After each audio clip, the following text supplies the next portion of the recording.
Je vais essayer de prendre un petit peu de regard décentré de hauteur de vue par rapport à tout ce qui a pu être dit au cours de la journée pour attirer l'attention sur ce que j'appelle 4 angles morts ou 4 points aveugles en fait qui n'ont pas été évoqués. L'un des moindres n'étant pas justement celui qui a été évoqué tout à l'heure sur la corruption des élites qui pose un problème absolument fondamental qui n'est jamais évoqué en fait en général quand on parle des questions européennes ou des questions stratégiques, qui est celui de la bonne foi des dirigeants. C'est-à-dire, est-ce que les dirigeants dirigent en effet leur pays avec bonne foi et pour l'intérêt de leur nation et de leur peuple, ou bien le font-ils pour d'autres intérêts? Et ça, c'est un point qui est évidemment extraordinairement perturbant, mais qui est fondamental si on veut bien comprendre les choses. Alors, vous savez ce que disait De Gaulle quand il part en Syrie, dans les mémoires de guerre, il dit « Vers l'Orient compliqué, je partais avec des idées simples. Donc, vers l'Europe compliquée, moi, je pars aussi avec des idées simples. » Et je retiens donc quatre points aveugles. Le premier, c'est qui est l'ennemi, en fait. De tous les problèmes qu'on a évoqués aujourd'hui, qui est l'ennemi? Qui est le principal ennemi? Et à cet égard, je voudrais souligner, j'ai bu comme de l'ambroisie l'intervention du général Roure, avec laquelle je suis tout à fait d'accord. C'est que il y a évidemment des menaces tous azimuts qui viennent de tous les pays du monde. De Gaulle disait les États n'ont pas d'amis, ils n'ont que des intérêts. Donc il est bien évident que tous les États du monde essaient de jouer leurs intérêts, leurs partitions. Mais il y a quand même un État qui se distingue de tous les autres, et c'est celui dont parlait le général Roure, dont je vais quand même aller assez rapidement. Je voudrais quand même rappeler que ce mot aussi de Gaulle, dans son discours, je crois, de l'Albert Hall du 18 juin 1942, pour le 12e anniversaire du 18 juin 1940, il disait « Nous disons que l'ennemi est l'ennemi ». Très important à comprendre que la France en 1940... Et sous l'occupation, il y avait une grande partie des Français, et le discours officiel, c'est que l'ennemi de la France, c'était les Anglo-Saxons, c'était les États-Unis, c'était l'Angleterre, c'était la Russie, c'était les judéo-bolcheviques, c'était ça. Alors qu'en fait, l'Allemagne était plutôt l'ami de la France. Et De Gaulle dit non, il faut dire, pour nous, l'ennemi, c'est l'ennemi. Or, pour De Gaulle, l'ennemi, c'était bien l'Allemagne nazie à l'époque. Mais ensuite, après la libération, De Gaulle s'attaquera à tous ceux qui ont menacé l'indépendance et la souveraineté de la France, et on arrivera à considérer dans les années 60 que l'ennemi principal de la France, c'était devenu les États-Unis d'Amérique. Alors je voudrais rappeler ici ce qu'a dit très vite tout à l'heure, les accords Bloomberg de 1946, où les Américains ont imposé le soft power à la France. Un point qui n'est pas connu, pas très connu, c'est quand même cette espèce d'extraordinaire expérience du LSD sur Pont-Saint-Esprit en 1951, où on a balancé sur des populations civiles tout à fait innocentes en France, pour voir quel était l'effet du LSD. Il y a eu des morts, il y a des blessés, on a parlé de l'ergot de Seigle. Maintenant, ça a été entièrement documenté, déclassifié. On sait que ce sont les Américains qui nous ont traités à l'époque comme des cobayes. Voilà. De la même façon qu'aujourd'hui, d'ailleurs, les Américains traitent comme des cobayes pour des vaccins ou pour des médicaments, des populations démunies au fin fond de l'Afrique ou de l'Inde. J'ajouterai aussi, par exemple, mai 68, dont on sait, on commence à deviner de plus en plus que c'est l'une des premières révolutions de couleur qui a été lancée, en fait, contre le général de Gaulle. Je rappelle aussi au passage que de Gaulle a échappé à de nombreuses reprises à des attentats qui avaient été fomentés par Washington soi-même. Que de Gaulle était devenu d'ailleurs la bête noire des États-Unis pendant la Seconde Guerre mondiale, et que de Gaulle a dit à son entourage dans les années 70 en parlant de Franklin Roosevelt « Si vous saviez comme cet homme était méchant ». Est-ce que tout le monde a bien compris en France que les États-Unis d'Amérique ont toujours refusé de reconnaître la France libre?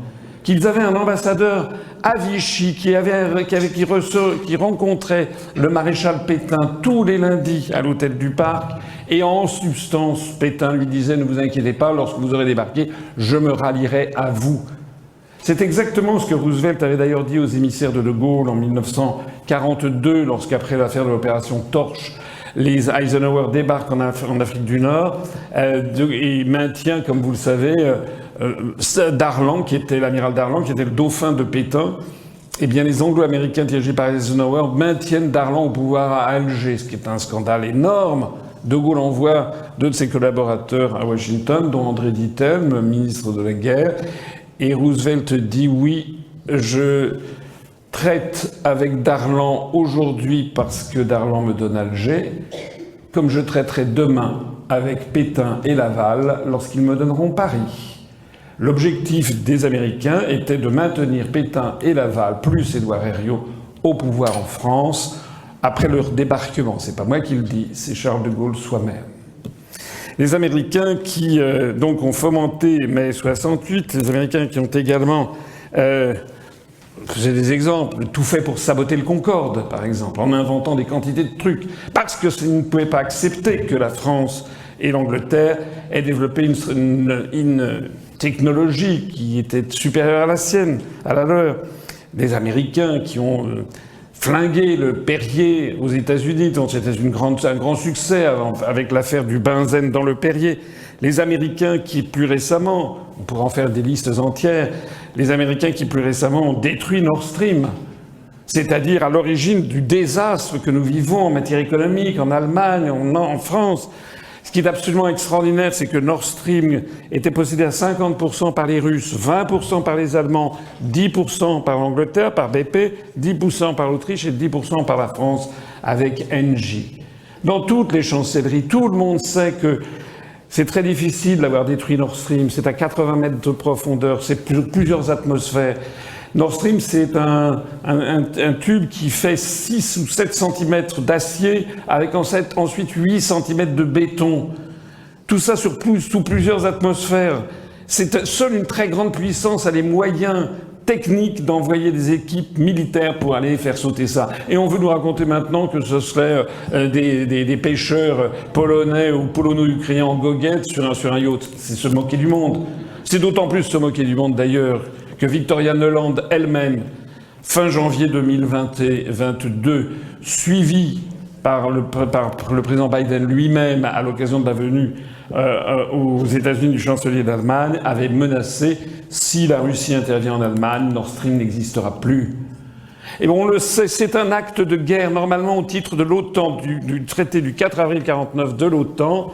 Nous avons des pays de l'OTAN qui ont été agressés, donc il devrait y avoir une alliance de tous les pays de l'OTAN en vertu de l'article 5 pour aller combattre le pays qui les a agressés. Sauf que le problème, c'est que ce sont les États-Unis d'Amérique qui ont agressé par un acte de guerre la France et les États-Unis. Est-ce que vous vous rendez compte de la vassalité du côté serpillière des dirigeants français ou allemands qui n'osent même pas, ils n'ont même pas osé approuver la demande faite par la Russie ou par la Chine au Conseil de sécurité des Nations Unies de demander une enquête internationale indépendante sur qui avait fait sauter Nord Stream. La France et l'Angleterre n'ont pas voté pour cette résolution. Est-ce que vous vous rendez compte de l'état de servitude que cela représente ? Je voudrais évidemment citer aussi les sanctions contre la Russie, qui ne sont en fait que les sanctions contre l'Allemagne et la France. On a montré ce matin avec l'effondrement de notre industrie ou de l'économie ou de l'industrie allemande.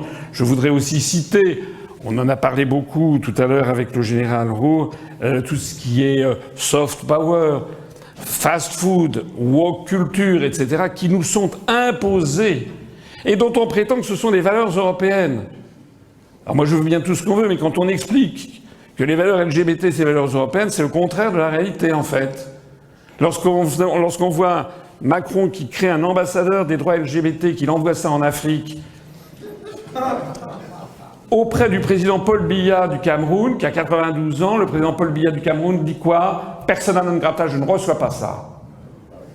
Et de ce fait, on jette l'Afrique, l'Amérique latine, le Moyen-Orient, les pays d'Asie dans les bras de Poutine, qui ramasse la donne en disant « nous sommes les représentants de la véritable civilisation chrétienne, alors que ça, ce sont des dégénérés. » C'est ça la réalité, et nous sommes en train d'entraîner un discours qui correspond, c'est le contraire exact de ce qu'a été, en effet, de ce qu'ont été les civilisations d'Europe. Alors, ce que je voudrais dire ici, c'est que, bien sûr, certains se disent « oui, mais quand même, on est menacé par les musulmans, par les attentats islamistes, par la Chine, par ci et par ça. » Je ne dis pas le contraire. Je ne dis pas le contraire. Mais François Mitterrand, dans le dernier Mitterrand, le livre qui est sorti quelques semaines après sa mort, François Mitterrand a dit à Georges-Marc Benabou, c'est un ouvrage, hein, la France est en guerre et les Français ne le savent pas. Les Américains veulent un pouvoir sans partage sur le monde. C'est une guerre inconnue, une guerre sans mort apparemment, et pourtant une guerre à mort. Il avait été 14 ans à l'Élysée. Il allait mourir, c'était son testament politique, comme on parle du testament politique de Richelieu. Aucune réflexion dans aucun grand média français sur ces propos presque d'outre-tombe venus de François Mitterrand. Mais François Mitterrand, quand il a dit « la France est en guerre », il n'a pas dit « la France est en guerre avec la Russie », il n'a pas dit « la France est en guerre avec la Chine », il n'a pas dit « la France est en guerre avec les Arabes, avec les Noirs, avec les musulmans », il a dit « avec les Américains ».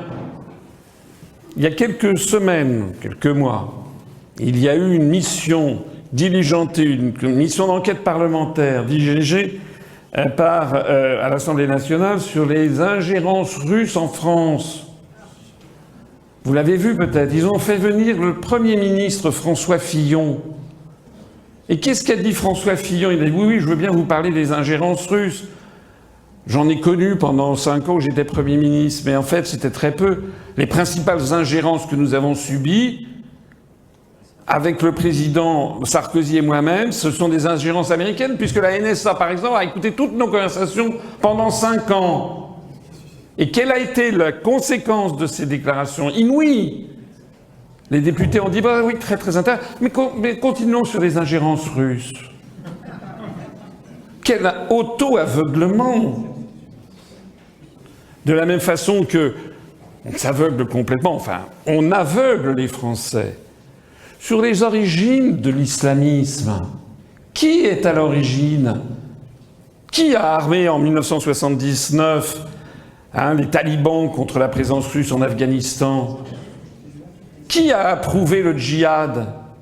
Qui ensuite finance et a financé tous les mouvements musulmans islamistes?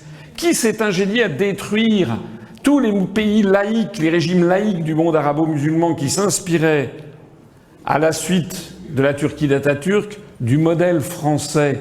Oh, je ne dis pas que c'était des régimes formidables, hein, mais enfin le parti Baas en Irak, en Syrie, hein, le régime de Kadhafi, c'était des régimes laïcs. Qui les a détruits? Qui, en revanche, soutient à bout de bras l'Arabie Saoudite, le Bahreïn, le Qatar? Qui d'ailleurs finance Daesh? Qui finance le Hamas? C'est quelque chose qu'on ne dit pas trop. Il faut lire le journal Haaretz en Israël pour qu'on découvre en effet, ou le New York Times, que Israël finance et a financé le Hamas via le Qatar pour justement introduire un coin entre les Palestiniens. Qui est derrière les frères musulmans dans les banlieues françaises? C'est donc une façon tout à fait vicieuse de détourner l'attention des gens. Je ne dis pas, bien sûr, que je suis pour les attentats, hein, mais en pointant du doigt un autre ennemi que celui qui, en fait, tire les ficelles. En fait, ça veut dire quoi, tout ça? Ça veut dire qu'en fait, si on y réfléchit bien, et c'est d'ailleurs ce qui a été dit tout à l'heure, encore une fois, par le général Roure, quand il parlait de l'euro, quand il comparait avec la situation au Maroc, il a 1000 fois raison. En fait, la France est devenue une colonie. Nous sommes un peuple colonisé. C'est d'ailleurs une des ruses de l'histoire qui est friande de l'histoire du monde de ce genre d'événements, c'est que la France est en train de subir ce qu'elle a fait subir à d'autres peuples au cours de son histoire elle-même, au cours des XVIIIe et XIXe et XXe siècles. La France est devenue une colonie. Et nous avons un pays colonisateur qui nous impose tout, sa langue, sa chanson, sa musique, ses valeurs, sa monnaie, sa vision du monde et sa géopolitique en réalité. C'est la raison pour laquelle, personnellement, vous savez que je n'aime pas du tout le mot de souverainisme. Parce que c'est un peu ridicule. Voilà. C'est comme si on disait, voilà, moi je suis pour la liberté, donc je suis libertiste. Ouais, pourquoi pas libertin pendant qu'on y est? Donc, non, ça veut dire quand on met un isme, c'est un petit peu ridicule. Hein, le droit de l'homisme, c'est un truc ridicule. Voilà, le piétisme est une perversion de la piété, etc. Non, nous ne sommes pas un mouvement souverainiste, nous sommes un mouvement de libération nationale. Parce que c'est de ça qu'il s'agit. C'est-à-dire qu'en fait, nous sommes dans la même situation, mutatis mutandis, comme on dit. Pas exactement la même, bien sûr. Mais nous sommes un peu dans la même situation que le Vietnam, colonisé par la France, ou que l'Algérie, colonisée par la France. Ben, je peux vous dire que ni le Viet Cong, ni le FLN disaient qu'ils étaient souverainistes. Ils étaient des mouvements de libération nationale. Alors, le deuxième point aveugle, qu'est-ce que c'est que l'Europe ? Il y a une phrase formidable, une citation que vous connaissez peut-être, qui est formidable, qui est de Bismarck, qui était un génie. C'était un des grands génies politiques et militaires de l'histoire de l'Europe, et qui était beaucoup plus intelligent que ce pauvre Napoléon III. Il avait d'ailleurs dit de Napoléon III, c'est une grande incompétence méconnue. Bismarck un jour avait dit « Wer von Europa spricht, hat Unrecht ». Ce qui veut dire « qui parle d'Europe se trompe ». Qui parle d'Europe a tort. Ça ne veut rien dire, l'Europe.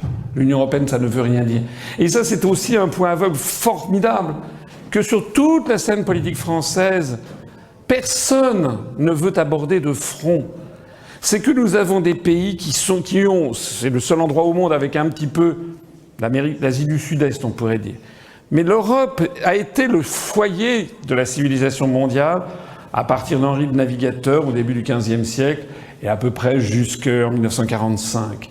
C'est en Europe que le monde a tourné au pouls du battement de cœur de l'Europe. Mais l'Europe, ce sont des États, des nations, des civilisations extraordinairement typées, caractérisées, ayant chacune leur histoire, leur sociologie, leur anthropologie, leur tissu économique, social, politique, industriel, syndical.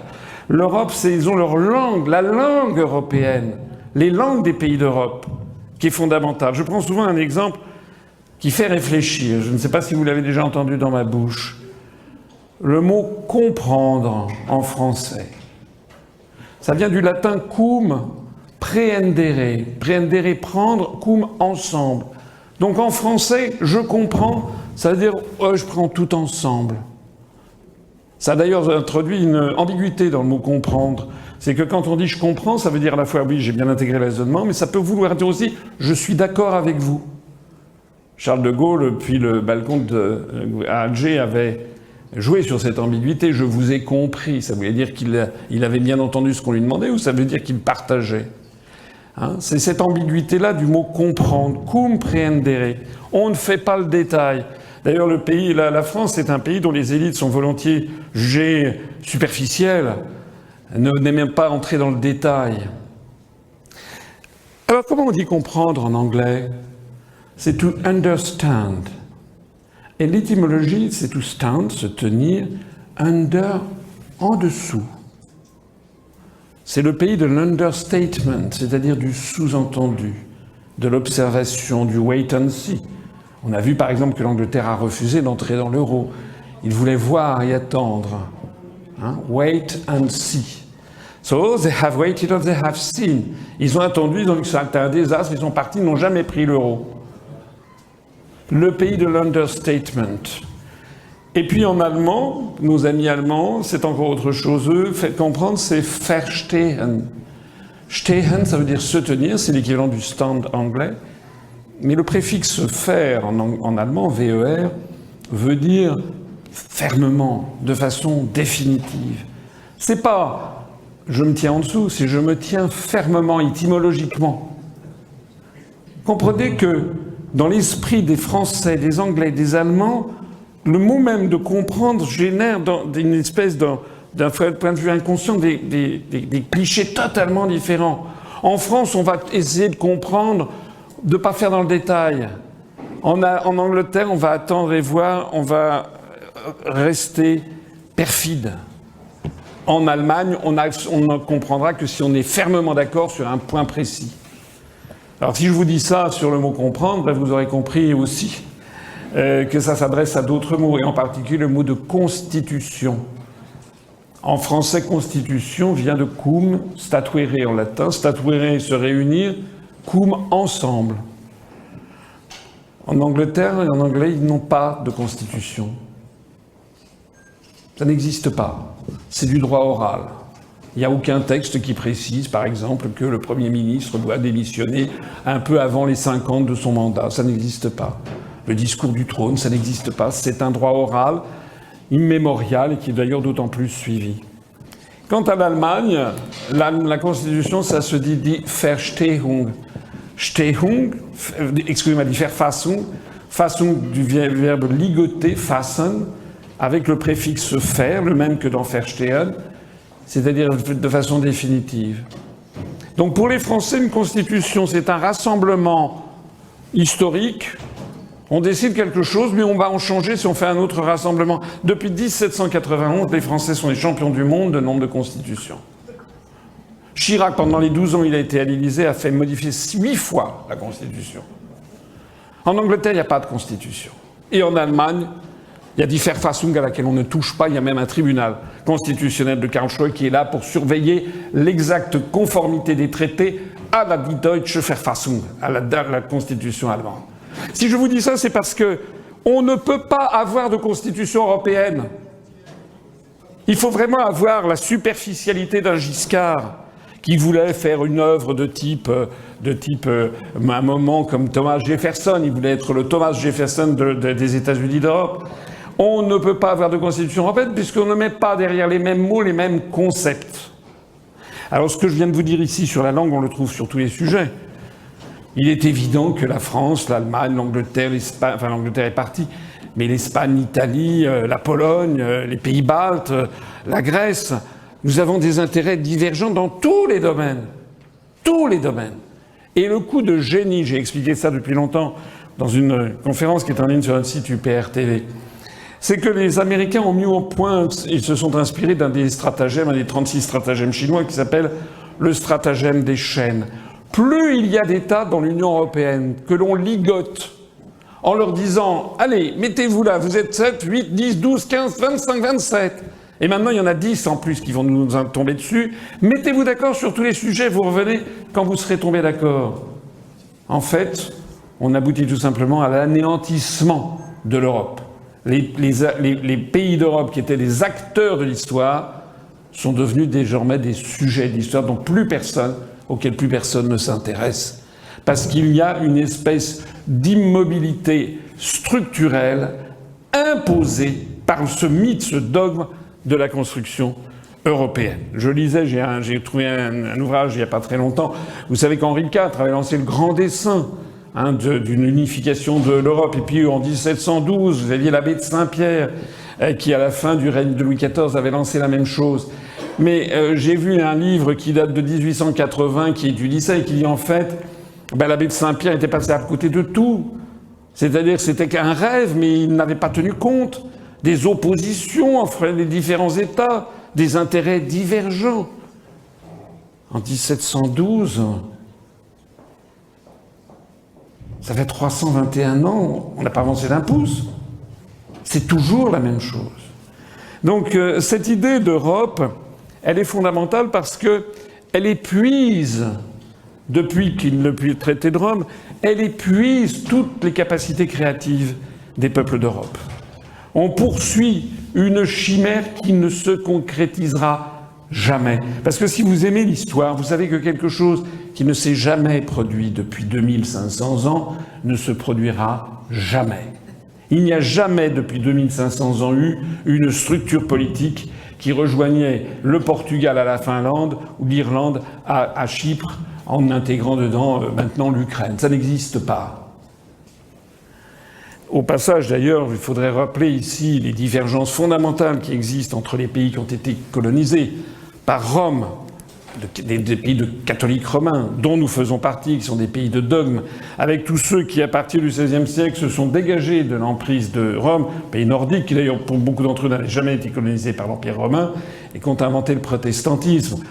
Les distinguer aussi des pays qui ont été colonisés par Byzance, tout le sud-est de l'Europe, les Balkans, et qui ont chacun une vision totalement différente du rapport de l'homme à la nature, à Dieu, à la société, du rapport même avec les voisins. Quand on pense qu'il est question de faire entrer la Serbie, par exemple, dans l'Union européenne, ce sont les dirigeants serbes, choisis comme tous les dirigeants européens par l'oligarchie euro-atlantiste. Mais le peuple serbe, il est viscéralement attaché à la Russie. Et c'est pas depuis 10 ans, c'est de tout temps. Donc la Serbie, on va faire entrer la Serbie, alors que fondamentalement, elle regarde vers Moscou. Ça, c'est donc la question de l'Europe. Qu'est-ce que l'Europe? En fait, c'est un mythe. C'est d'ailleurs même une simple convenance.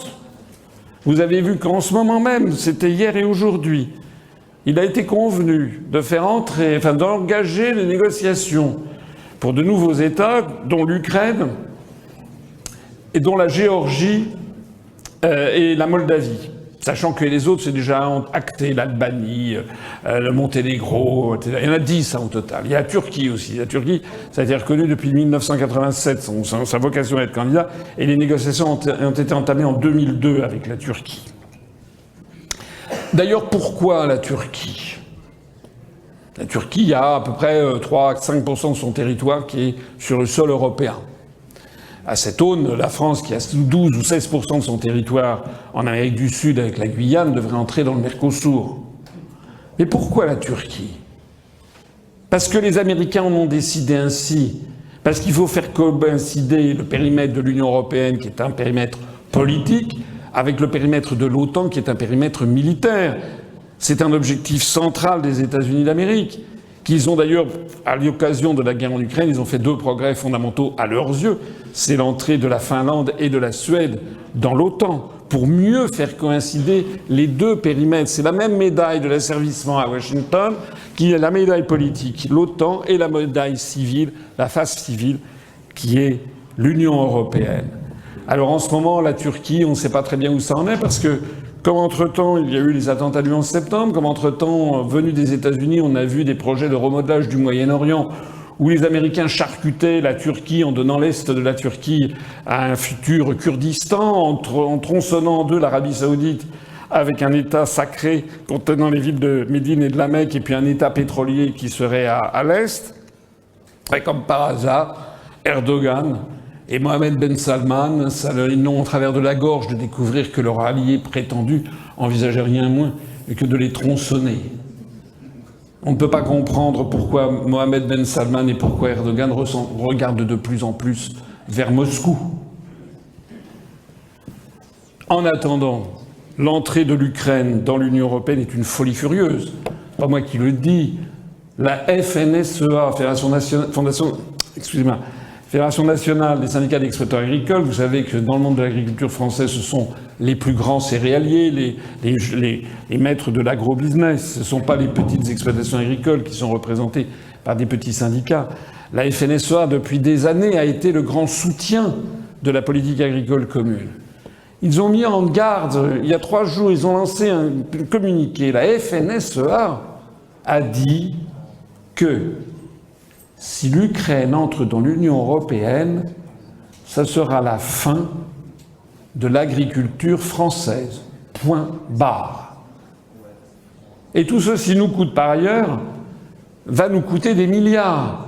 Une officine en Angleterre, un cabinet de conseil, a évalué à 186 milliards d'euros le coût pour les 10 premières années de l'intégration de l'Ukraine dans l'Union européenne. C'est-à-dire que si la France paye à peu près 20%, ça veut dire que sur les 10 prochaines années, à supposer que ce calcul, qui me paraît d'ailleurs un calcul par défaut, soit exact, ça veut dire que la France devrait sortir quelque chose comme à peu près 36 milliards d'euros sur 10 ans, 3,6 milliards d'euros par an, pour donner à l'Ukraine, qui est un pays qui est complètement vérolé, et pour que ce pays vienne ensuite détruire notre industrie agricole et nos agriculteurs. On n'a jamais vu ça dans l'histoire. On n'a jamais vu ça dans l'histoire. Un pays dont les dirigeants payent, versent des milliards pour se faire détruire. C'est vraiment le coup absolument génial de ça. On va revenir d'ailleurs pourquoi est-ce que nos dirigeants acceptent ça.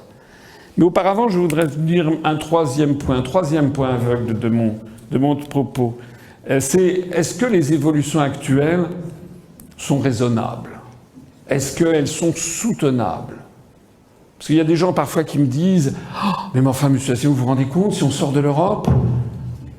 Et je leur réponds « Mais vous vous rendez compte si on y reste ?» Je voudrais rappeler ici quelques éléments. La dette publique française est désormais hors contrôle.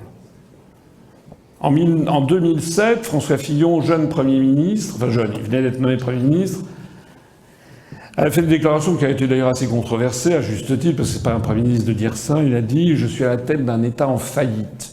Et à l'époque, il y avait une dette publique française de 1800 milliards d'euros. Aujourd'hui, notamment grâce au passage de Macron, et notamment grâce au passage du confinement généralisé, mais pas seulement, nous avons dépassé les 3000 milliards d'euros. C'est-à-dire qu'il y a eu une augmentation de plus de 55% par rapport à ce que disait Fillon quand il disait que la France était un État en faillite. Alors personne ne vous en parle, mais vous savez que la France a été à deux doigts d'être encore déclassée par Standard & Poor's. Vous savez que la France est obligée de lever sur les marchés financiers des sommes énormes, du style 286 milliards d'euros par an, ce qui au passage assèche les disponibilités financières des marchés financiers pour faire des investissements productifs. Mais que tout ceci, par ailleurs, nous coûte des sommes de plus en plus monumentales. On apprenait il y a 2 jours que le taux moyen de la dette française, qui était de l'ordre de 0,8%, le taux d'intérêt moyen il y a 4 ans, est monté à 3,6%. Il faut savoir que 1 point de taux d'intérêt supplémentaire, ça représente, au bout de 10 ans cumulés, à peu près 30 milliards d'euros par an, c'est-à-dire le budget du ministère de la Défense. La dette française est en train de devenir le premier budget de la France. Le service de la dette, même pas le désendettement, le service de la dette. Et tout ça pourquoi ? Pour M. Macron a dépensé 700 milliards d'euros pour que les Français ne fassent rien. Mais est-ce qu'on se rend compte du délire que ça représente ? Le deuxième point, c'est la démographie. Personne n'en parle non plus. Mais la démographie française est en berne, c'est même plus qu'en berne, c'est un désastre, puisque pour la première fois, depuis 1944, l'année 2023 risque de se solder par un solde naturel négatif. C'est-à-dire que les décès des Français de France risquent pour la première fois en 2023 de dépasser les naissances. Première fois depuis la Seconde Guerre mondiale. Ça devrait être en haut de l'agenda de tous les partis politiques français, à commencer par les partis dits de droite ou d'extrême droite d'ailleurs, les partis natalistes. Ça devrait être une angoisse fondamentale. On voit bien d'ailleurs les mesures natalistes qui sont prises en Russie, en Chine, en Corée pour lutter contre ce genre de phénomène. En France, rien, non seulement rien, mais M. Macron se propose d'intégrer la constitutionnalité de l'IVG. C'est encore un sujet aveugle que personne ne veut regarder en face, parce qu'il est explosif. Mais depuis la loi Veil de 1975, il y a eu entre 230 et 250 000 d'IVG par an. Multiplié par 48, vous avez 9 millions d'IVG. Ça correspond aux 9 millions de migrants qui sont entrés en France. Et le discours actuel des autorités européennes confirme cela. L'Union européenne a besoin de migration pour pouvoir faire le travail dans les pays d'Europe. C'est exactement ce que Mme Johansson, qui est la commissaire européenne chargée des affaires intérieures, qui est de nationalité suédoise, est allée dire à Madrid, il y a quelques jours, il y a 15 jours, dans un colloque de haut niveau. Alors, colloque de haut niveau, ça veut dire que vous n'étiez pas invité, hein, moi non plus d'ailleurs. C'était un colloque de haut niveau sur les migrations légales. Et là, on en apprend de belles aussi quand on regarde d'un peu près. C'est qu'en France, on a des forces politiques qui s'ingénient à se focaliser sur les migrants illégaux en Méditerranée. Avec d'un côté ceux qui disent qu'il faut leur envoyer des gens pour les sauver, d'autres qui disent qu'il faut les chasser, etc. Vous connaissez notamment, c'est ce qui a permis à Madame Meloni en Italie de se faire élire il y a 1 an, avec des affiches partout en Italie qui étaient justement qu'elle établirait un blocus naval. Fuori stranieri, blocus navale. C'est là-dessus qu'elle a joué. Immigrazione zéro. On apprend quoi? C'était avant-hier. Elle a annoncé qu'au cours de l'année 2024, elle a décidé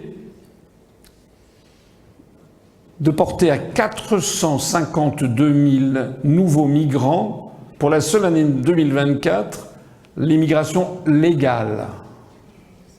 On n'avait jamais vu ça dans l'histoire de l'Italie.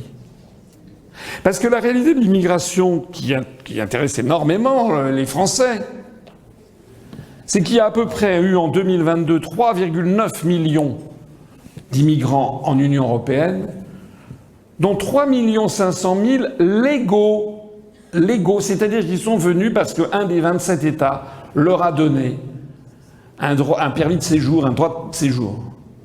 Et donc 370 000 clandestins ou illégaux.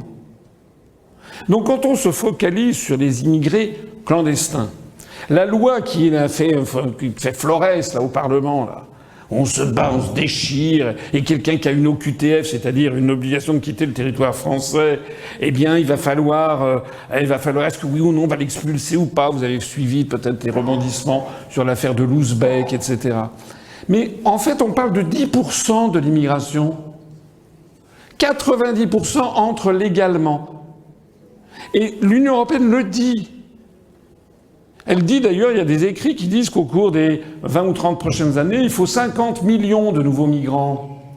D'ailleurs, c'est ce que dit Mme Johansson, elle dit 4 millions. 4 millions par an, c'est à peu près notre objectif. L'objectif de la Commission européenne est de diminuer le nombre des migrants illégaux. Donc vous avez des gens qui disent « Mais regardez, l'Union européenne se bat contre l'immigration illégale ». Ils oublient de préciser qu'elle veut en revanche augmenter la migration légale. Hein ?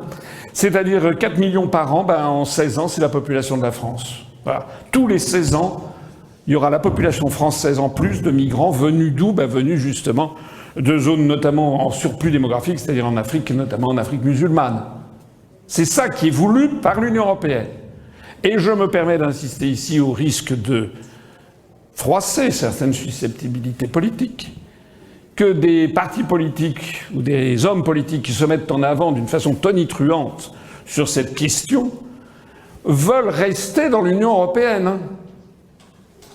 Ils veulent rester dans l'Union européenne comme Madame Meloni. C'est-à-dire qu'en fait, ce sont des leurs. Parce que nous avons un système extrêmement intelligent sur lequel je reviendrai tout à l'heure. Je voudrais parler de l'élargissement aussi. 10 nouveaux États. J'ai parlé de l'Ukraine. L'Albanie qui doit entrer. L'Albanie, c'est le lieu de tous les trafics. Trafic de cigarettes, trafic de drogue, trafic d'armes, trafic de prostitution, trafic d'enfants, pédophilie, trafic d'organes, trafic d'argent. L'Albanie, Schiperi, le pays des aigles, est tenu par les mafias. Tout le monde le sait. On a dit que l'Albanie va entrer dans l'Union européenne. La Géorgie, ça y est, on vient de lancer des négociations avec la Géorgie. La Géorgie, c'est un petit pays qui se trouve à l'est de la mer Noire et dont à peu près 2 à 3% du territoire sont en Europe géographique. Puisque l'Europe géographique, c'est la ligne de crête dans le Caucase, et la Géorgie, à part un ou deux bassins versants qui sont sur le côté européen, c'est un pays d'Asie. Mais on a donné son accord à ça. Pourquoi, en fait? Parce que la présidente de Géorgie, Mme Salomé Zourabichvili, est une Française, d'ailleurs. Je la connais très bien, je lui fais la bise. Elle était au cabinet de Hervé de Charette dans les années 1995-97.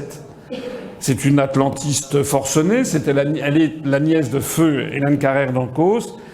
La Géorgie est un pays qui, en fait, est actuellement occupé par la République d'Ossétie du Sud, dans la République d'Ossétie du Sud et la République d'Abkhazie, qui sont 2 régions, par l'armée russe. C'est qu'on vient de donner notre accord à l'entamer des négociations d'entrée de la Géorgie dans l'Union européenne alors que ce pays est en guerre avec la Russie. Alors ajoutons la Moldavie, le Monténégro, etc. Ce qu'il faut bien comprendre, c'est que nous avons affaire en fait à des pays qui regardent l'Union européenne un peu comme, vous savez, la Callas, Maria Callas. En 1961 ou 62, elle devait avoir 21-22 ans. Et elle était Elle devait se marier avec Aristote Onassis. Aristote Onassis étant un milliardaire, hein, vous savez, il devait avoir une 60aine d'années, il avait au moins 40 ans de plus qu'elle, c'était un des hommes les plus riches du monde, un armateur grec. Et donc les paparazzi italiens avaient dit à la Calas, mais enfin vous, une diva, pourquoi allez-vous vous marier avec Onassis? Et elle avait répondu, parce qu'il est beau comme Crésus. Eh bien c'est ça en fait. Tous ces pays, ces 10 États qui veulent entrer dans l'Union européenne trouvent que l'Union européenne est belle comme Crésus. Mais Crésus, c'est vous, hein. C'est nous. C'est-à-dire que le président de la République française a donné son accord à quelque chose qui potentiellement va nous siphonner des dizaines de milliards d'euros par an, alors qu'au même moment, il nous manque 350 millions d'euros par an pour réparer des routes nationales en France. Un rapport du Sénat de 2019 indique qu'il y a 7% des tunnels et des ponts qui risquent de s'effondrer à tout moment. Le patrimoine monumental français est à la dérive. Madame Roselyne Bachelot avait eu sa proposition pour résoudre le problème, vous vous rappelez? Elle avait proposé de raser les églises dont on n'avait plus rien à faire. Allez regarder la situation des hôpitaux. Allez regarder la situation des prisons, de la justice, des commissariats de police. Allez regarder la situation de la plupart des ministères, en fait. Et ce sont des dizaines de milliards d'euros que l'on va donner à ces pays. Alors, on voit bien qu'il y a quelque chose qui cloche, parce que tout ceci se fait à l'insu des Français, comme à l'insu d'ailleurs des Allemands, des Espagnols. Ça ne peut pas marcher. Vous savez ce qui est en train de se produire? Il se produit exactement la même chose que lorsqu'on réfléchit à l'histoire de France. Et on voit que 1789 va arriver dans l'inconscience générale. Mais après coup, on se dit, mais ça ne pouvait pas marcher. Il ne pouvait pas y avoir de telles différences sociales. Il ne pouvait pas avoir un tel gouffre financier pour la Cour. Comment ça se fait qu'ils ne l'ont pas vu? C'est pareil pour l'effondrement de l'Union soviétique. Ça ne pouvait plus marcher. Ça partait dans tous les sens. Et d'ailleurs, comme ça ne marchait plus du tout, les dirigeants soviétiques essayaient de trouver dans l'augmentation du nombre des adeptes du communisme mondial la justification de l'idéologie. On faisait entrer en 1974 des pays nouvellement indépendants du Portugal en Afrique, l'Angola, le Mozambique, qui entraient dans la communauté des États socialistes. Et puis en 1975, c'était le Vietnam, et puis le Laos, le Cambodge un petit peu moins. Et puis après, il y a l'Éthiopie, et puis il y avait la Somalie. Et à chaque fois, les soviétiques, le discours du pouvoir soviétique, c'était de montrer que le communisme était bien l'avenir du monde. Kommunist pobjedit, ça veut dire le communisme vaincra. Mais le petit peuple soviétique, il voyait que son niveau de vie que cessait de s'effondrer. Il se disait, quand il voyait les Vietnamiens arriver, il se disait « on va encore donner de l'argent pour le Vietnam ». Nous en sommes en fait là. En fait, ce à quoi on assiste, c'est une gigantesque fuite en avant qui témoigne que les dirigeants, en fait, ont perdu la boule. Ou plus exactement, comme j'y reviendrai dans un instant, ce n'est plus eux qui dirigent. Je voudrais le souligner d'autant plus que tout ceci se produit alors que les pays occidentaux, à la remarque des États-Unis, ne cessent que de dégringoler dans le rang des puissances économiques et militaires mondiales. Le grand truc, la grande modification géopolitique en ce moment, ce sont les BRICS. Les BRICS, je rappelle qu'en 1945, le PIB des États-Unis d'Amérique, c'était 40% du PIB mondial. Il est tombé à 18%. C'est encore beaucoup. Enfin, c'est plus 40%. Et en plus, dans ce PIB, il y a énormément de choses qui sont du software, qui sont de la finance. Lorsque comment s'appelle cette banque américaine qui avait fait faillite, Lehman Brothers a fait faillite, il ne reste plus rien qu'un immeuble. Au même moment, vous avez la Chine, qui est devenue la première puissance, le premier PIB mondial en parité de pouvoir d'achat. Vous avez les BRICS qui ne cessent de monter, qui ne cessent que d'attirer à eux de plus en plus l'intérêt des peuples du monde, justement face à un Occident qui est perçu comme en plein effondrement.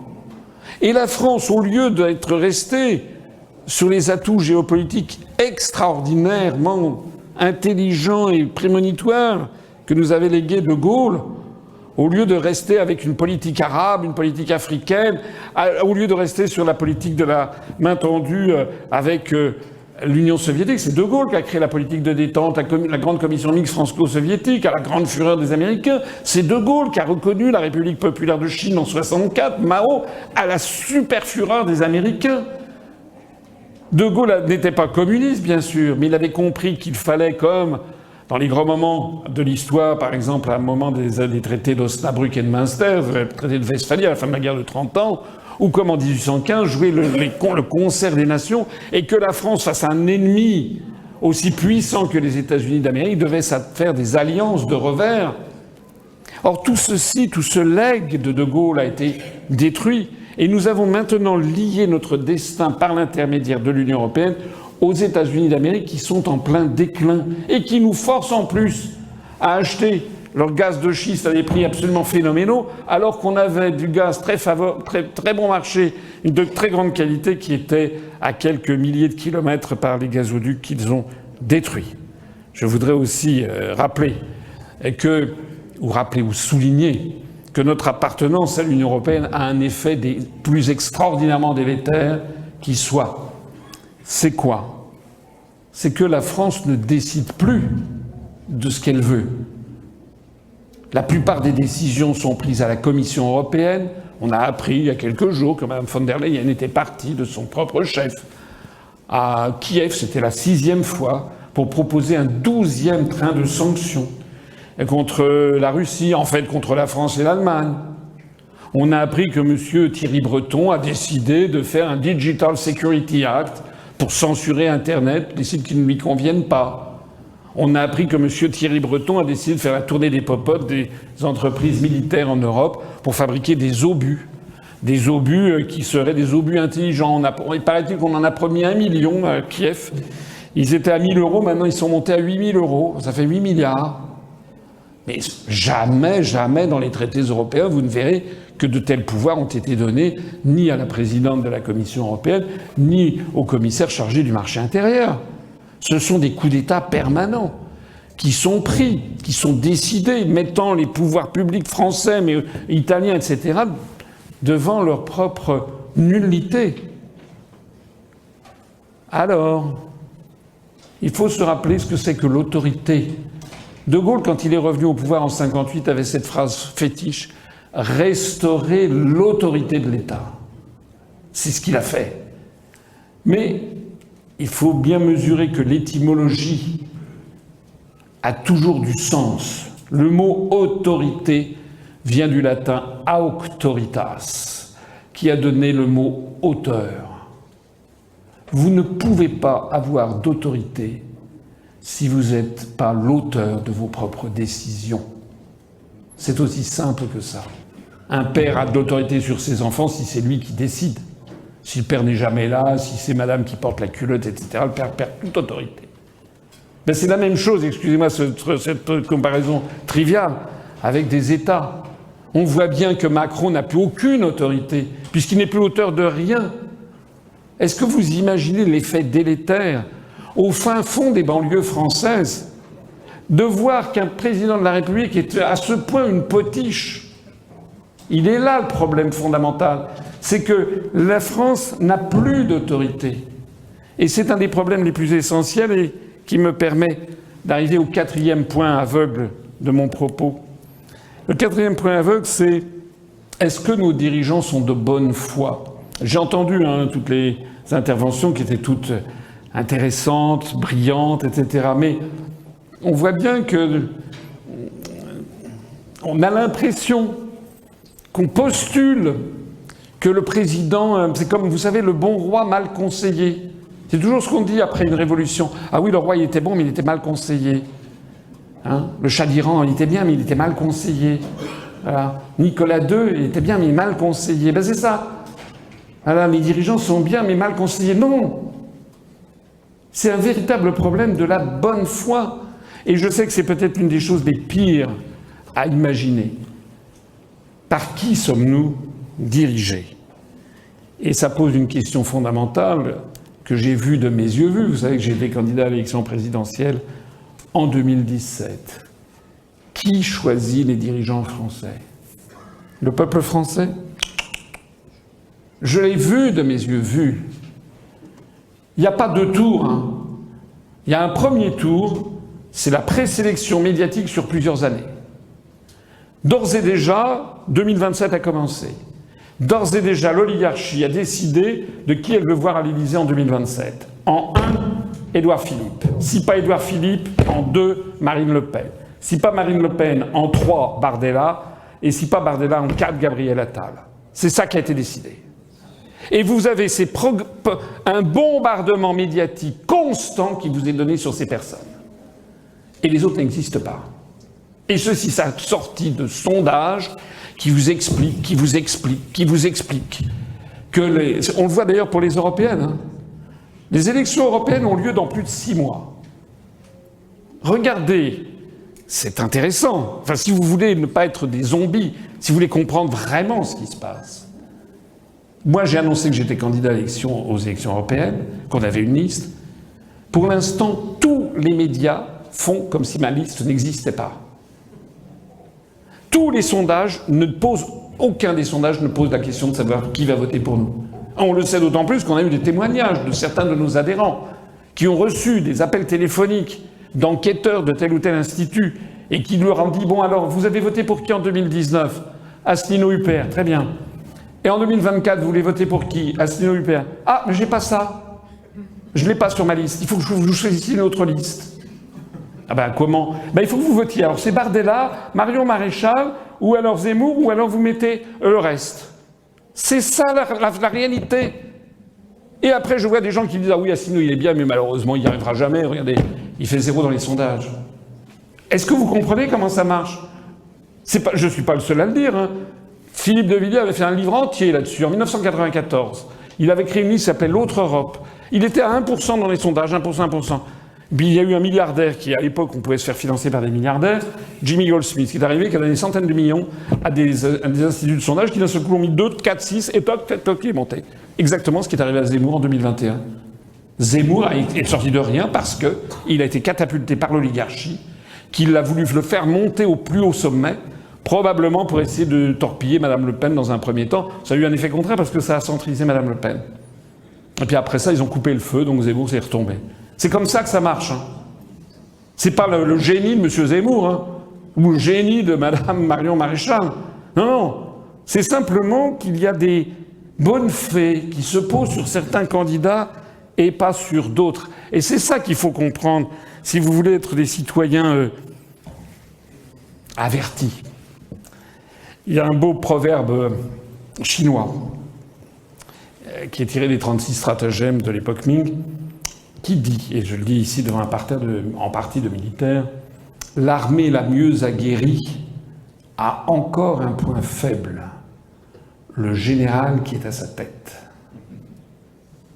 Ça veut dire qu'il ne faut pas prendre les forces euro-atlantistes. Quand je dis les forces euro-atlantistes, j'entends cette caste de milliardaires que certains sociologues ont appelée l'hyperclasse. Ce sont des gens qui sont au Bilderberg, ce sont des gens qui sont au World Economic Forum, ce sont des gens qui sont au Conseil for Foreign Relations, ce sont les PDG des très grands groupes internationaux. C'est de ça qu'il s'agit. Ce sont ceux qui possèdent d'ailleurs les médias. Il ne faut pas les prendre pour des imbéciles. La France, c'est un pays... Il n'y a qu'aux Français qu'on fait croire que la France, c'est de la gnognotte. Hein. Parce qu'on sait très bien dans le monde que, certes, c'est pas le pays le plus important du monde, c'est vrai. Mais c'est un pays quand même sacrément important. D'abord parce qu'il y a des centaines de millions de locuteurs de français, parce que l'influence de la France est considérable sur les 5 continents, notamment en Afrique du Nord, en Afrique également, mais aussi un peu partout. C'est avec l'anglais la seule langue qui soit parlée quotidiennement sur les 5 continents. C'est quand même un membre permanent du Conseil de sécurité. Ça a été rappelé tout à l'heure aussi, c'est la première zone économique exclusive du monde en matière maritime. C'est quand même une force nucléaire. C'est un pays qui possède, il faudra bientôt parler à l'imparfait, des techniques de pointe. C'est un pays qui a un patrimoine historique, moral, civilisationnel, culturel, linguistique énorme. C'est le pays qui, depuis des siècles, empêche de tourner en rond l'impérialisme anglo-saxon. C'est le pays à dominer et à abattre.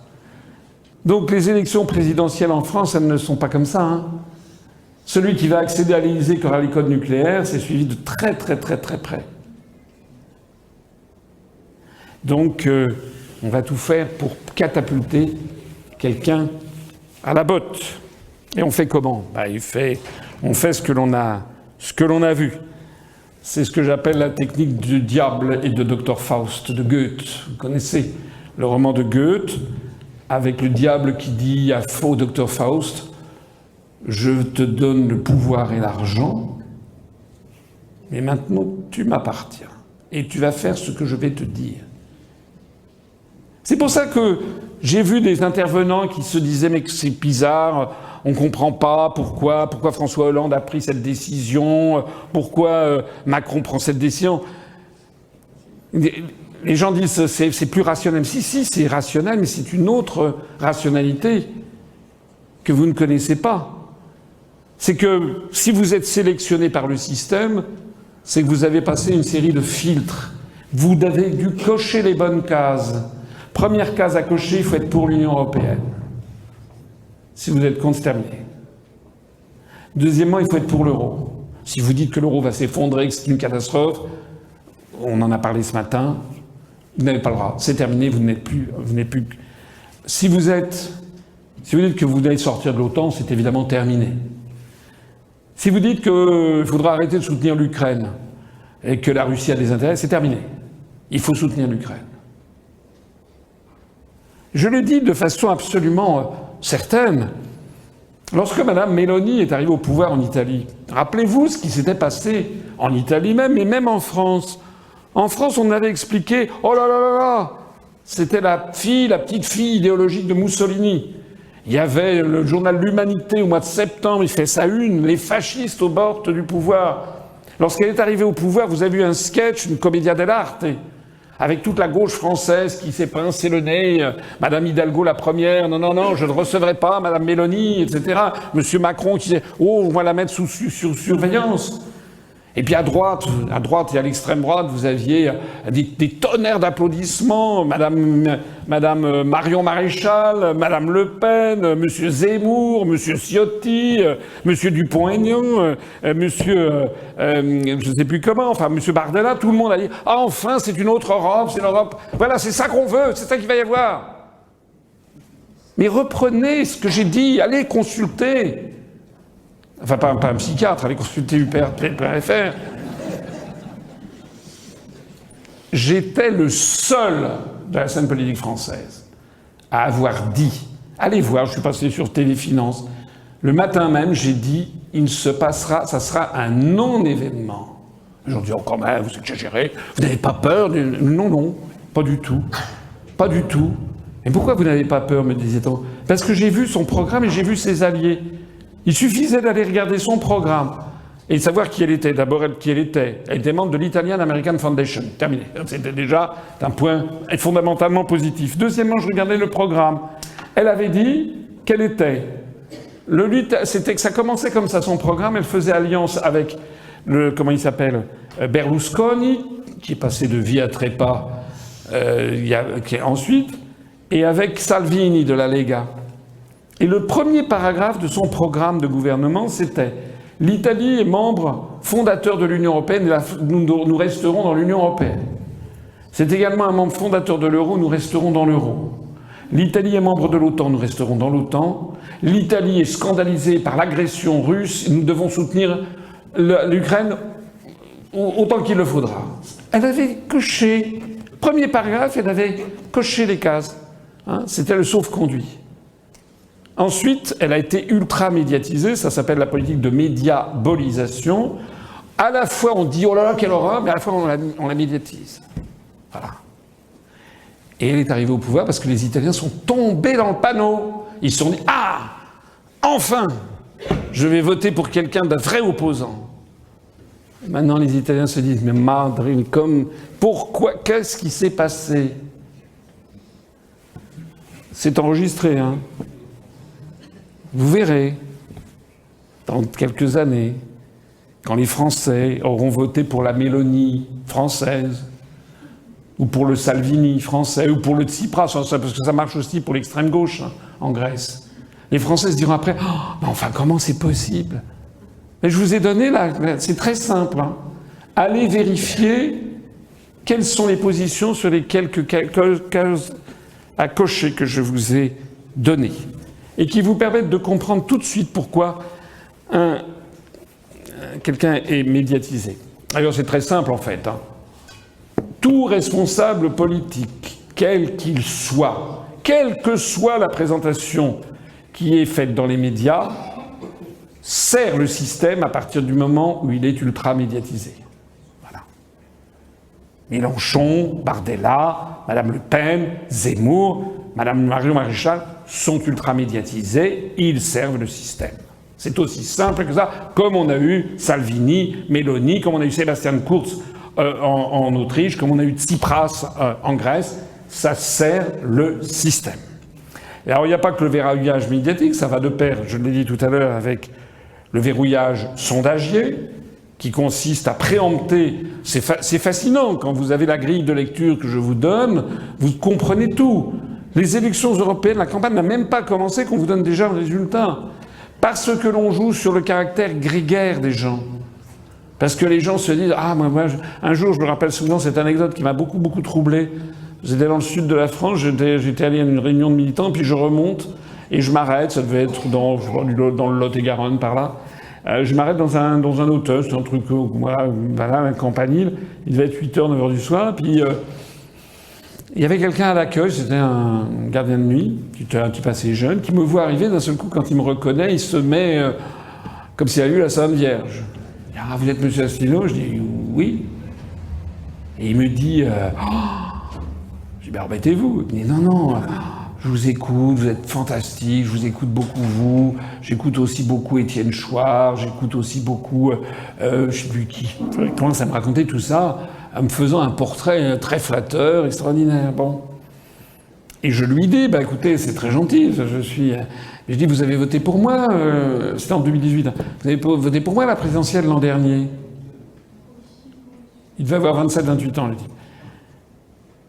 Il me regarde, il baisse les yeux et dit non. Je dis ah bon bah, pourquoi vous n'avez pas voté pour moi puisque je suis si génial? Bah, il me dit bah non. Je dis mais vous avez voté pour qui? Vraiment c'est une anecdote absolument authentique que je vous lis. Je dis mais vous avez voté pour qui? Et il me dit j'ai voté Macron. Mais je lui ai dit, attendez, mais au deuxième tour, mais au premier tour, vous avez voté pour qui? Ah, mais j'ai voté Macron dès le premier tour. Et j'ai dit, mais comment c'est possible? Vous dites que ce que je dis est super bien, super intéressant, vachement bien, et vous votez Macron? Et il m'a regardé vraiment, il ne comprenait pas, et il m'a dit, bah c'est normal. Je dis, comment ça c'est normal? Bah c'est lui qui allait gagner. Mais réfléchissez à ce que je vous dis. Réfléchissez à ce que je vous dis. C'est affreux ce que je vous dis. C'est affreux. C'est que vous avez des millions de Français qui confondent les élections avec la Starac. Vous avez des millions de Français qui confondent ça avec le tiercé. Vous avez des millions de Français qui se disent « Ah mais non, mais lui, je sais pas qui c'est, non, moi je vais voter. » Donc ce ne sont plus des élections. Ce sont des rites pseudo-démocratiques pour catapulter quelqu'un qui a été présélectionné.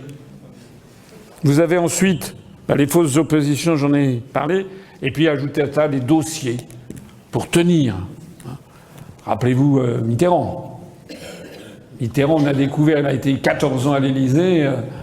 6 mois avant de quitter l'Élysée, d'un seul coup, les médias ont sorti qu'il était copain avec René Bousquet, le responsable de la RAF du Veldiv, qu'il avait une fille, comment dirais-je, qu'il avait eu dans une relation adultérine, Mazarine Pinjot, qu'il avait eu la Francisque 2202. Mais tout ça, les services de renseignement de plusieurs puissances étrangères le savaient depuis belle lurette, depuis même avant son élection de 81. Vous imaginez ce qu'on appelle les visiteurs du soir qui viennent voir Mitterrand en disant « Bon, alors là, ça serait quand même bien de ne pas faire d'obstacle au traité de Maastricht. Sinon, ce serait quand même dommage qu'on ressorte l'affaire de la Francisque de 1202. Mais c'est ça! On a affaire à des gens qui sont tenus. C'est pour ça. Il y a bien une raison quelque part. Quand vous ne comprenez pas quelque chose, c'est qu'il y a quelque chose à comprendre. Quand vous voyez que Macron donne son accord, là il a annonné, c'était pathétique à voir, il a annonné une feuille de papier pour dire que l'Ukraine a tout à fait sa place dans l'Union européenne. C'est incroyable. Il condamne la France à verser des milliards, des dizaines de milliards, les Français, pour un pays qui va nous détruire et pour nous mettre en choc frontal avec la Russie. Ça veut dire qu'il est tenu.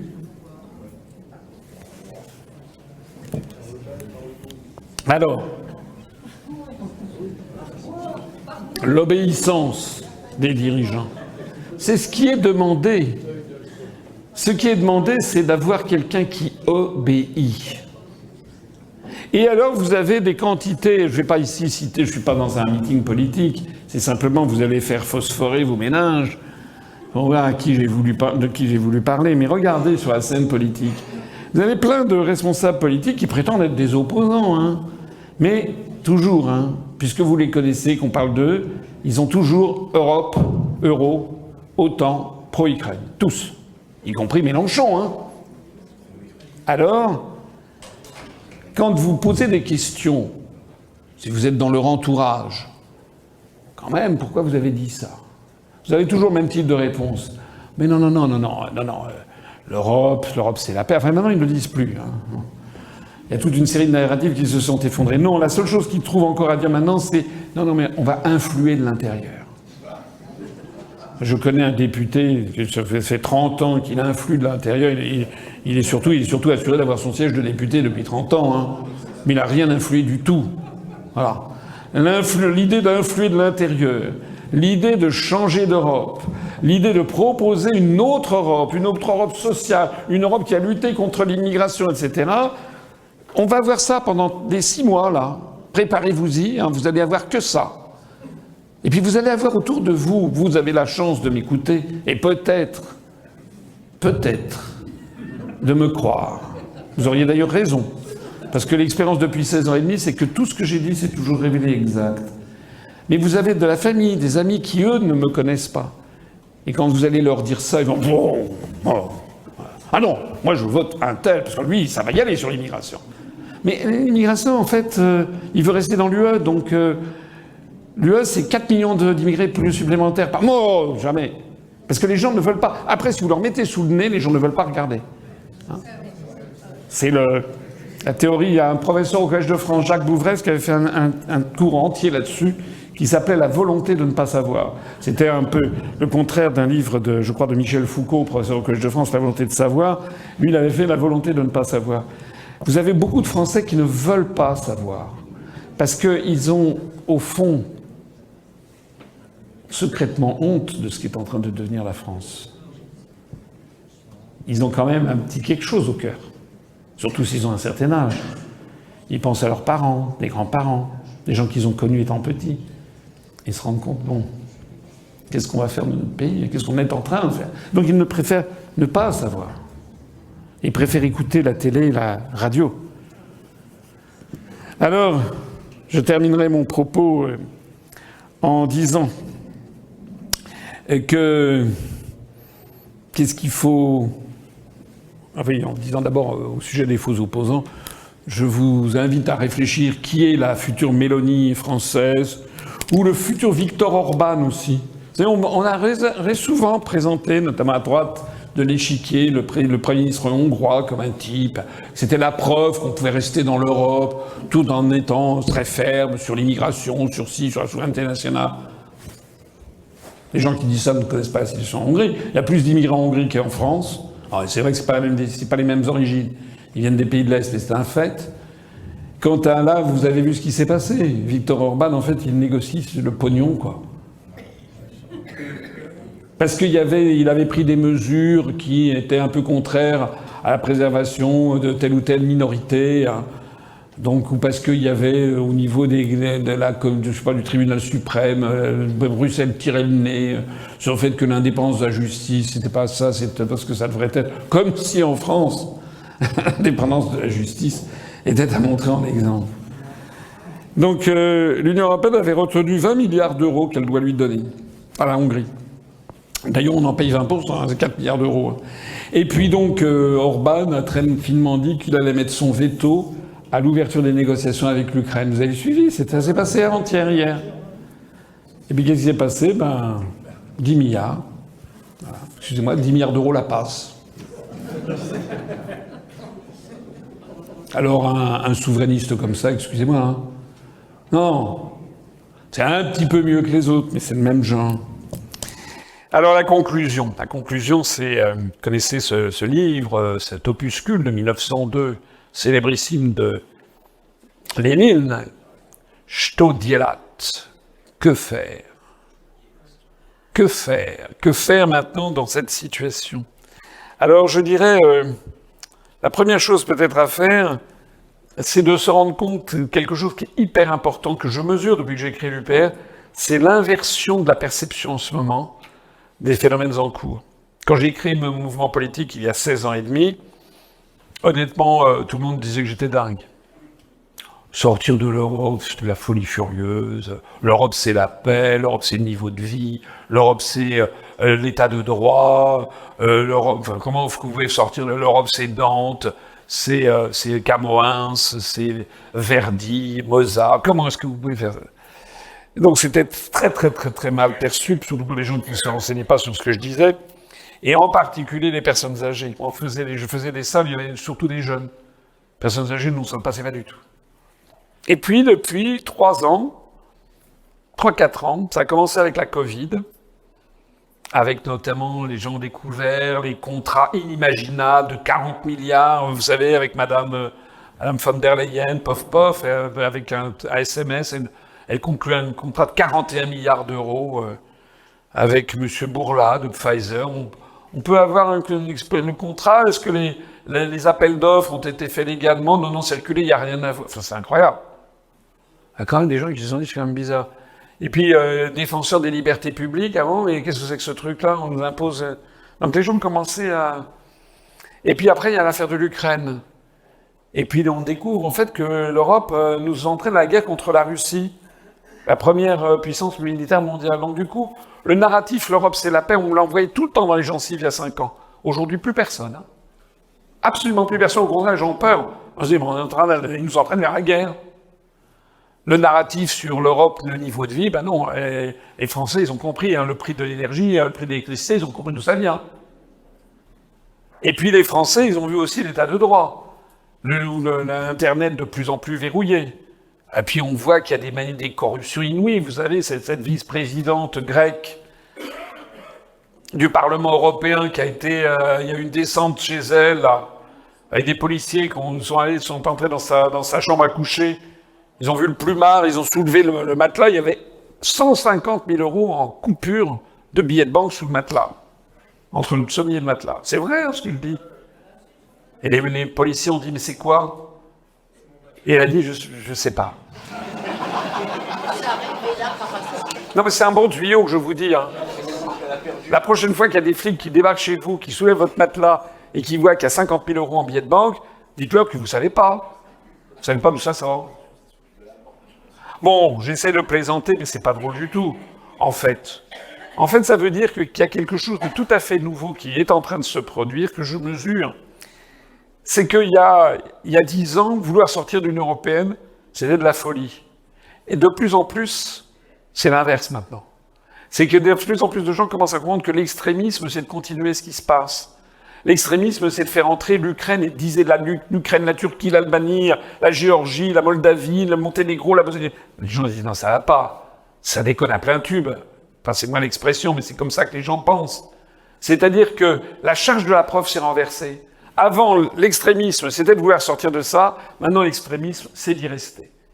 Et de plus en plus de personnes âgées, je dis ça, je fais partie des personnes âgées, passé 60 ans, mais qui ont de l'expérience, de la maturité, se rendent compte qu'en fait, le bon sens, la pondération, la modération, c'est ce que je dis. C'est pas de continuer avec Macron, c'est ce que je dis moi. Donc la première chose qu'il faut voir, c'est que demain n'est pas forcément aussi noir que ça. Il y avait un propos qui a été dit, je ne sais plus par qui tout à l'heure, l'un de nos deux généraux préférés, comme quoi il y avait quand même toujours, d'ailleurs, le témoignage de général qui nous a parlé de ses expériences dans les banlieues, nous montre qu'il y a toujours quand même, il faut jamais désespérer des gens. Il y avait Michel Serres, un philosophe, un sociologue, qui avait dit en 1998, je crois, dans une interview dans un journal, il avait dit aux journalistes, si vous pouviez de temps en temps dire un peu de bien de la France, je ne dis pas tout le temps, disait-il, mais un peu de bien de temps en temps. Si dans les banlieues françaises, si les jeunes qui sont paumés, on leur disait un peu de bien de la France, si on leur montrait notre patrimoine historique, si on leur faisait découvrir les joyaux de l'art français, si on les faisait rire devant une pièce de Molière ou de Labiche, si on leur parlait en bien de ce pays, et pas toujours en mal, et si on leur disait que c'est eux qui sont en train de bâtir ce pays, si à la tête de l'État, ils n'avaient pas un guignol comme actuellement, s'ils avaient quelqu'un dont ils sentent qu'il est, comme était De Gaulle, pénétré par la grandeur de la France, quelqu'un qui, d'une certaine façon, s'abnie de l'abnégation de sa propre personne au service de la nation. N'oubliez jamais ce proverbe chinois qui dit « le poisson pourrit par la tête ». Comment est-ce que, dans les banlieues, des jeunes peuvent avoir du respect quand ils voient la bande de branquignoles qu'on a à l'Élysée et dans les médias? Qu'est-ce qu'ils peuvent penser lorsqu'ils voient une ministre qui pose dans Playboy? Qu'est-ce qu'ils peuvent penser quand ils voient un garde des Sceaux qui est poursuivi mais qui reste en poste? L'exemple doit venir d'en haut, mais pas seulement l'exemple d'ailleurs moral et l'exemple comportemental, mais aussi le simple fait de défendre son propre pays. Qu'est-ce qu'on a mis dans la tête des Français que leur pays, qui était, maintenant c'est tombé, mais c'est encore la 7e puissance économique mondiale, un des 5 membres permanents du Conseil de sécurité, on a mis dans la tête des Français que ce pays c'était devenu de la gnognotte.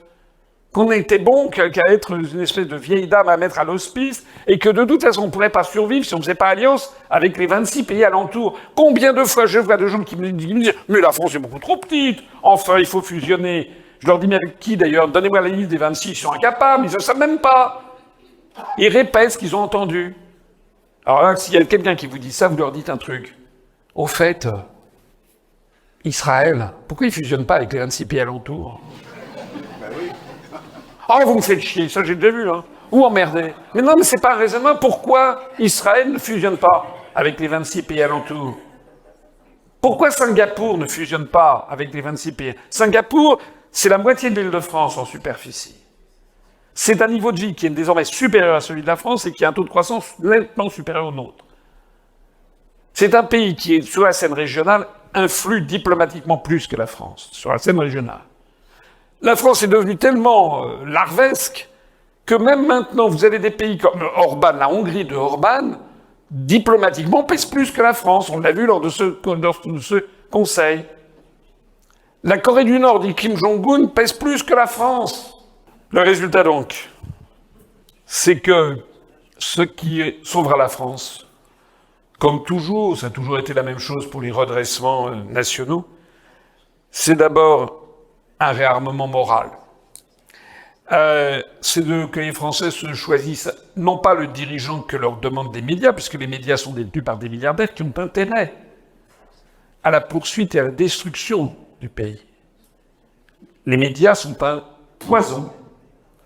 Les Français doivent choisir un dirigeant qui soit de bonne foi, quelqu'un qui leur parle avec leur cœur, kokoro kara, on dit en japonais. Et ça, les Français, ils le sentent. On sait si quelqu'un parle du fond de son cœur. On sait d'ailleurs si ce qu'il dit est compréhensible. Si c'est des trucs, moi aussi, je peux faire du Macron. Hein. Il faut revisiter une nouvelle république où il faut poser les refondations d'une démocratie participative du XXIe siècle. Ça, je peux faire. Hein. Les gens comprennent rien. Non, il faut que vous, dès que vous ne comprenez pas ce qu'un responsable sur la politique vous dit, c'est qu'il est en train de vous enfumer. Bon. Deuxièmement, il faut que ce qu'il dise soit compatible avec les engagements qu'il prend par ailleurs. S'il dit qu'il va faire ça, ça et ça en restant dans l'Union européenne, vous dites attendez, c'est contraire, comment vous allez faire? Et là, il n'y a plus personne, ou alors on va influer de l'intérieur. Vous savez que c'est un bonimenteur. Voilà, c'est aussi simple que ça. Et puis, il faut aussi, excusez-moi, de dresser ce portrait robot, mais il faut aussi avoir un dirigeant qui ait une expérience professionnelle. J'ai fait une vidéo que ceux qui ne l'ont pas vue, je leur conseille d'aller voir, qui s'appelle sur l'épidémie de blanc-bec en Occident. Il n'y a qu'en Occident, que dans les pays de l'Union européenne, où il y a des dirigeants qui ont 38 ans, Macron, quand il est arrivé, Sébastien Kurz, c'était 24 ans, Sanna Marin, 34 ans en Finlande, Rishi Sunak, 40 ans, Madame Meloni, 44 ans, voilà. Maintenant, on nous parle de M. Bardella, 28 ans. Mais associé à ce rythme, bientôt, si t'es pas président de la République à 15 ans, c'est que t'es nul, quoi. C'est-à-dire que l'expérience professionnelle, enfin, il y a dans tous les pays du monde, regardez un Poutine, 70 ans, Xi Jinping, 70 ans, Narendra Modi en Inde, 82 ans, Lula, il doit avoir 75 ans au Brésil. Je ne suis pas un apôtre des gérontes, mais il y a quelque chose qui ne va pas quand vous ne pouvez pas, quand vous avez 28 ans ou même 35 ans, ou même 40 ans, vous ne pouvez pas diriger un pays, vous n'avez pas l'expérience, vous ne vous êtes pas pris suffisamment de baffes dans votre vie, d'échecs qui vous ont fait réfléchir. L'expérience, c'est l'accumulation des échecs qu'on a connus au cours d'une vie, qui vous ont dit « Ah mince, ça, je ne voyais pas les choses comme ça ». C'est ça qui fait quelqu'un qui, lorsqu'il arrive au pouvoir suprême, ne va pas partir dans le décor. Et enfin, il faut que les Français se choisissent quelqu'un qui ait aussi une solide culture générale, hein, pas quelqu'un qui ne connaisse rien en fait, et qui ne connaisse en fait ce qu'ils ont vu quand ils étaient jeunes, c'est-à-dire la sous-culture américaine. Je dirais donc, et ça sera ma conclusion, oui, la France, elle a un avenir. Vous savez, il y a des pays qui sont tombés extraordinairement bas. Extraordinairement bas. La Russie, quand Poutine est arrivé au pouvoir, était dans un état de total effondrement, après les années Yeltsin. La Chine, je suis allé avec ma femme en Chine en 1988. Oh, dès que vous quittiez, déjà Pékin, c'était pas grandiose, mais dès que vous alliez à Datong, à 300 km, après 9 heures de train, vous arriviez 300 km, c'est du 30 à l'heure. Un train de nuit, on arrivait en Mongolie intérieure, des foules hébétées, des gens qui étaient presque comme des animaux, dans un état de misère intellectuelle, morale et financière. C'était affreux, la Chine, en 1988. En 2023, c'est devenu la première puissance économique mondiale. Donc les redressements peuvent être aussi rapides que les effondrements. La France, c'est en train de s'effondrer. Elle s'est effondrée très largement. Les moyens pour en sortir, vous les connaissez. La sortie de l'Union européenne, qui de toute façon, un jour ou l'autre s'effondrera. La sortie de l'euro, qui de toute façon, un jour ou l'autre s'effondrera. La sortie de l'OTAN, qui un jour ou l'autre s'effondrera aussi.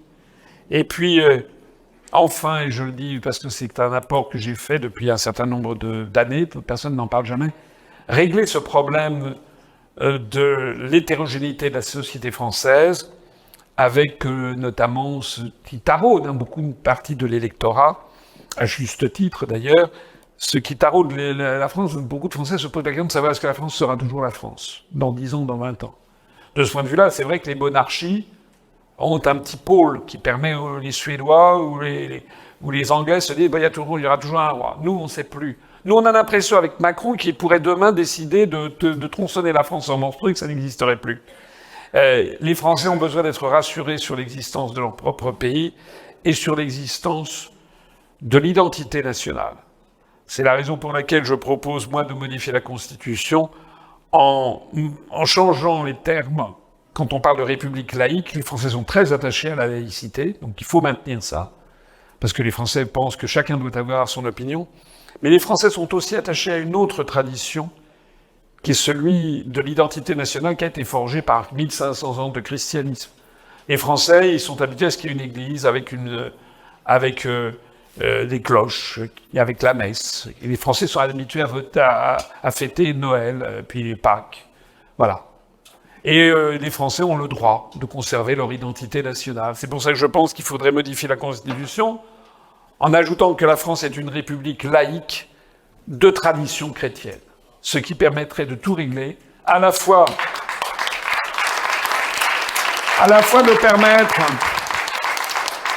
permettre aux musulmans, aux juifs, sunnites, musulmans sunnites, chiites, aux hindous, aux gens qui n'ont pas de religion, aux protestants, etc., de vivre leur foi, d'avoir des mosquées, d'avoir des synagogues, mais, et c'est là l'essentiel, de façon discrète, pour respecter l'identité nationale générale, qui est qu'en France, les Français, légitimement, ont le droit de ne pas vouloir avoir des foules entières dressées en burqa dans les rues de Paris, par exemple. Parce que c'est pas la France de ne pas avoir des mosquées avec des minarets qui psalmodient 5 fois par jour l'appel du muezzin. On peut très bien avoir l'un et l'autre. C'est un pays laïque, mais il y a les religions minoritaires doivent tenir compte de l'identité nationale. Et à partir du moment où vous direz ça, et où on appliquera ça aux autres pays du monde, on dira notamment que la France n'a pas à se mêler de la façon dont s'habillent les Saoudiennes ou les Iraniennes. Parce qu'il y a ça aussi dans le problème de la France, c'est qu'on veut donner aux autres, leur imposer notre mode de vie. Moi, je dirais non. Nous ne vous imposons pas votre mode de vie. Vous faites comme vous êtes, comme vous le sentez, mais nous vous respectons, mais vous devez aussi respecter l'identité de la France. Je peux vous assurer qu'avec tout ce viatique, en un an ou deux, c'est un redressement de la France qui se profilera. Merci beaucoup.